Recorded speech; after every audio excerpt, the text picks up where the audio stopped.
നീലക്കുറിഞ്ഞി ഉദ്യാനത്തിന്റെ അതിർത്തി നിർണയം അടുത്ത ദിവസം ആരംഭിക്കുമെന്ന് മന്ത്രിയുടെ പ്രഖ്യാപനത്തിന് തൊട്ടു പിന്നാലെ സർവേ നടപടികൾ ആരംഭിച്ചു.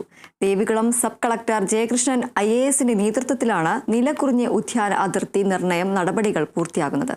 കാലങ്ങളായി നിലനിൽക്കുന്ന വലിയ പ്രതിസന്ധികൾക്ക് പരിഹാരമാകുമെന്ന പ്രതീക്ഷയിലാണ് വട്ടവട പഞ്ചായത്തിലെ ജനങ്ങൾ.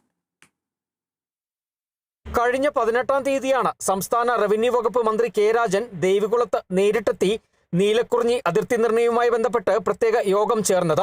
യോഗത്തിന് ശേഷം ഏറ്റവും അടുത്ത ദിവസം തന്നെ സർവേ നടപടികൾ ആരംഭിക്കുമെന്നും സർവേ ടീമിന് വാഹനവും ക്യാമ്പ് ഓഫീസും അനുവദിച്ചെന്നും മന്ത്രി പറഞ്ഞിരുന്നു. ഇതിനു പിന്നാലെയാണ് കഴിഞ്ഞ ദിവസം മുതൽ വട്ടവട കൊട്ടാക്കൊമ്പൂർ വില്ലേജുകളിൽ ഡിജിറ്റൽ സർവേ ആരംഭിച്ചിരിക്കുന്നത്. സർവേ നടത്തി അതിർത്തി നിർണയം പൂർത്തിയാകുന്നതോടെ കൊട്ടാക്കമ്പൂർ വട്ടവട വില്ലേജുകളിൽ നിലനിൽക്കുന്ന ഭൂപ്രശ്നങ്ങൾ പരിഹാരമാകുമെന്ന പ്രതീക്ഷയിലാണ് കർഷക ജനത.